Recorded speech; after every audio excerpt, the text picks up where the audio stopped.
If you want to support Slope's Game Room, then please click the links that you see in the top comments.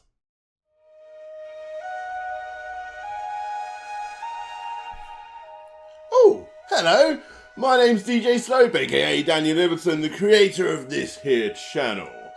Why? Because I was getting annoyed with all of the youngsters in my country trying to outsmart each other with gaming facts about the overwhelming popularity of the NES compared to the Master System, Mega Man's massive popularity, and the video game market crash of 1983, among many other things. These facts, of course, are true, just not here.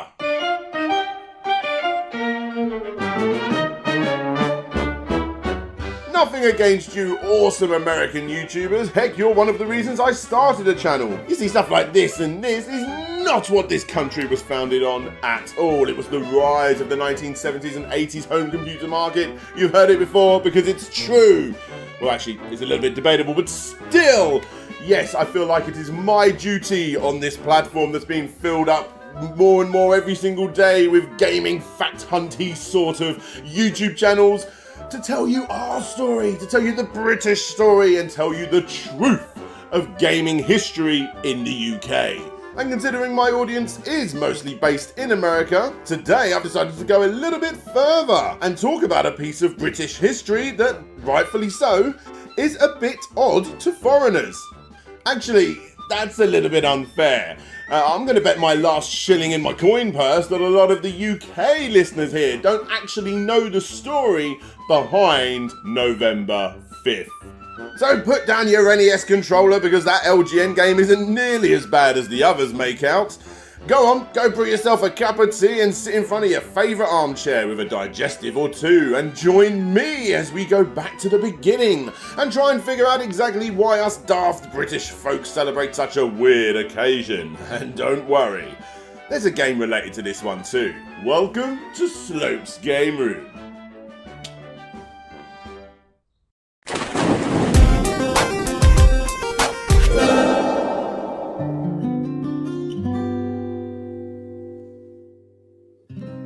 Our story starts way back in the early 1600s in Dunchurch, where a group of English Catholic chaps decided to meet for drinks to discuss a rather sinister plan. This particular group of Catholics were extremely unhappy, as the majority of Catholics were for the time, due to the previous 45 years under the ruling of Queen Elizabeth I, as they had been unable to practice their religion. The Catholic faith before this was essentially the faith of choice before her reign. However, she saw a future of turning these Catholic faith believers into Protestants. And if you didn't like it, tough luck. You were going to be going to church every single Sunday, and if you didn't attend, there would be hefty fines or possibly jail time. This was an easy switch for the lower class, of course, due to the fees. However, for the upper class, it was a tougher pill to swallow. Because of this, it was common for Catholics to hide Roman Catholic priests in their houses, and they would need to do so as best they could, because if they was caught, they would be punished by death.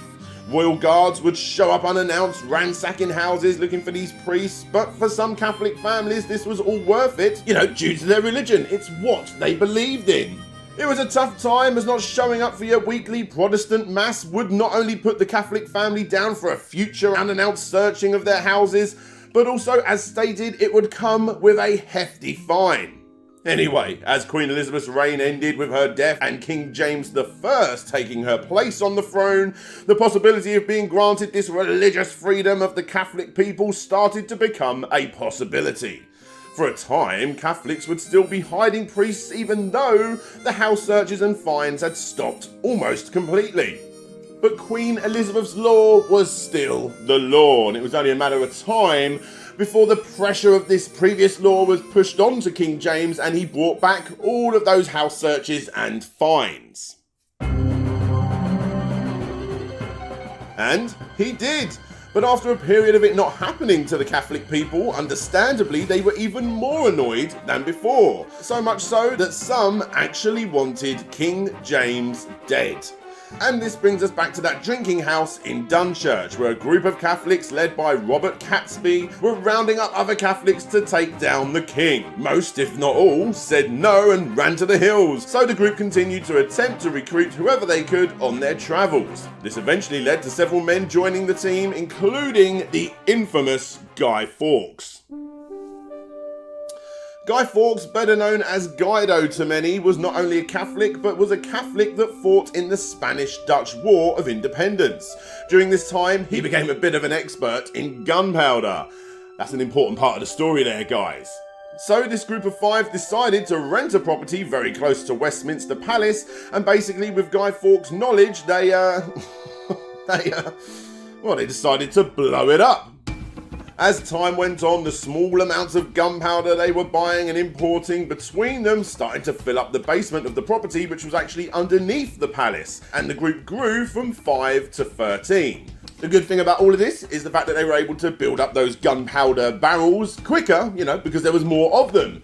The downside, however, is that it was more likely that their secret would get out. And it did. Kind of. Yes, that secret did get out, as an anonymous letter was handed to fellow Catholic Lord Monteagle, warning that he should stay away from the building, as all that enter shall receive a terrible blow. Even though at first this letter was believed to be a hoax, Lord Monteagle's suspicions got the better of him, and he handed the letter to the king. This led to a search of the cellars of Westminster Palace on the 4th of November, and they found nothing. However, on the very next day, it was pointed out that some cellars attached to close-by houses were actually being used to store firewood.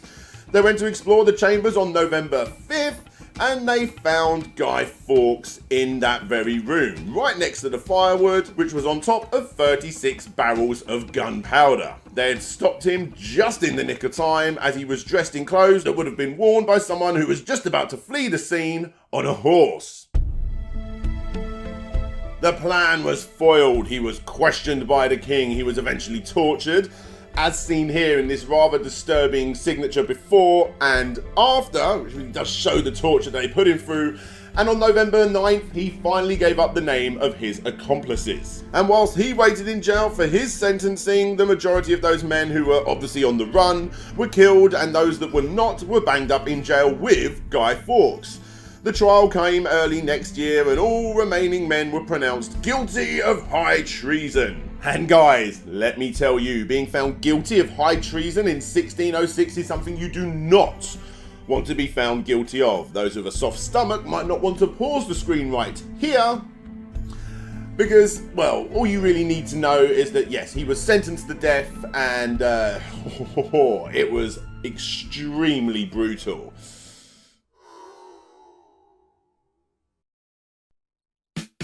But it's okay, because now it is time for a celebration, because on 1606, November 5th, we here in the UK now celebrate not Guy Fawkes, which is what a lot of people believe, but instead the escape of the assassination of the king. And we do this by building up stupidly big fires with scarecrows resembling Guy Fawkes, or apparently resembling Guy Fawkes. No one actually knew what he looked like. And we let off fireworks on this night that we now call Bonfire Night or Fireworks Night, but to many, it is still Guy Fawkes Night. Remember, the 5th of November, the gunpowder treason and plot. I know of no reason why the gunpowder treason should ever be forgot. And now you know the story of why us British folk build up massive fires and blow up fireworks on November 5th every single year. But here's a question. What if Guy Fawkes and his 12 accomplices actually did get away with it? I mean, come on, this game isn't out yet. It's 1988, almost 400 years into the future, and I'm sure it's okay if somebody makes a game where you play as Guy Fawkes trying to blow up Westminster Palace. It's essentially a terrorist game. Yes, to many historians that believe that the stopping of this massive explosion that was basically the equivalent of 9/11 for the time can be played out yourself in this game, The Plot. A game released for the Amstrad CPC and ZX Spectrum, published by Firebird, and was the last game by Odin Software.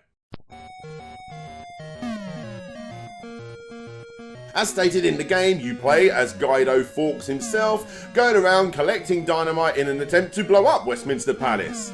As you guide Guy Fawkes through the catacombs and vaults beneath the hallowed buildings, he must collect as many sticks of dynamite as possible. He can also collect fireworks, each of which has a different function to help him on his dastardly quest. To finish the game, collect the special firework and take it to the start screen and light it. As our Amstrad budget titles go, I've honestly played worse, but then again I've definitely played a whole lot better too. It's a pretty much standard platformer with fiddly as all hell controls that in this day and age honestly I don't really have the patience for, so shout out to RetroSheep who has done the playthrough that you're seeing right here. It's essentially just a maze puzzly type game. You find the dynamite but you also find the fireworks too, as they can be used to shoot away enemies, and it's quite impressive to think that each firework actually acts a different way than others. Most budget titles I tried for the system never gave that much choice. However, you are going to be fighting against the game way more than enjoying playing it. As you would probably expect, the game requires you to have pixel perfect actions, even something as easy as jumping a rope, going up and down a ladder, jumping on a ledge right in front of you, or simply just going up some steps can be killer in this game. But again, I mean, come on, it's £1.99. You've probably still got enough money to buy some Monster Munch and Panda Pops. It was titles like these that made us British folk never feel the wrath of the 1983 video game crash that everyone talks about. If a gamer just spent £1.99 on this crap, who cared? We'll just get another one next week. Heck, us British folk were so cheap that we often got around spending just £1.99 and copied our friends' tapes too. Looking back, we were cheap as fuck in the 80s. Anyway, I'm just passing time now. This is the plot. It's the perfect example of an average game, and for its time it got average scores as expected. And as stated, it was the final game the studio ever put out, and at the end, you get a well done for blowing up the building and changing history. Sorry to everyone expecting something a little bit more exciting for the completion of a game like this. Again, it was £1.99. So now you know the story of Remember the 5th of November, which most people actually forget. So the next time you go along to a fireworks night and you look up at that big bonfire with the scarecrow looking thing on top being burnt, you now know the story behind the 5th of November, and you can look up and you can think to yourself, they made a crappy game about this. Bye bye. Hey there guys, thanks for checking out the video. I want to give a big special shout out to all of my patrons, with an extra big shout out going to Gary Pinkett, Mantis, That's Retro Video Gamer, Andrew Dalton, Ben Jackson, Jonathan Hayward, Kevin King, Christopher Turnbull, Phil Lowlins, Rovan Army, Ryan Holtz, Retro to Next Gen, Hawk89, Dina, Robertson Dunn, Adam Lefty, Taylor, Intrigued Gaming, Abby Morris, Tim Labonte, Asobi, Quang DX, Tim Lunn, Pixels.Limited, aka Samuel Victor, Red the Beard, Conrad Constantine, Potendo64, Creamy Elephant, Blitz Hedgie, Kinglink Reviews, Jim Knapp, Shadow Dial, Game Apologist, Chris Applin, Wobbles and Bean, then Wonder Ducks, Ye Old Hamburglar, Dan Petit, Mike H. Fell, Lucas Softail, Ronnie Method SSWB, Solix Captor, Jeremy Rodriguez, Nick Pollard, Bram Perez, Marcus Kingamocut, Tyndall, The Geeky Dad, Richard Carter, aka Fantastic Dizzy, Todd Paul Float G, and of course, Petty Mew. If you want to get your name shouted out, get your name shown, come and see what I'm working on and all of that usual stuff, then please click the links that you see on the screen. Don't forget to subscribe, give the video a thumbs up, a thumbs down, whatever you prefer. But for now, this is DJ Slope signing out, and hopefully I'll see you all next time.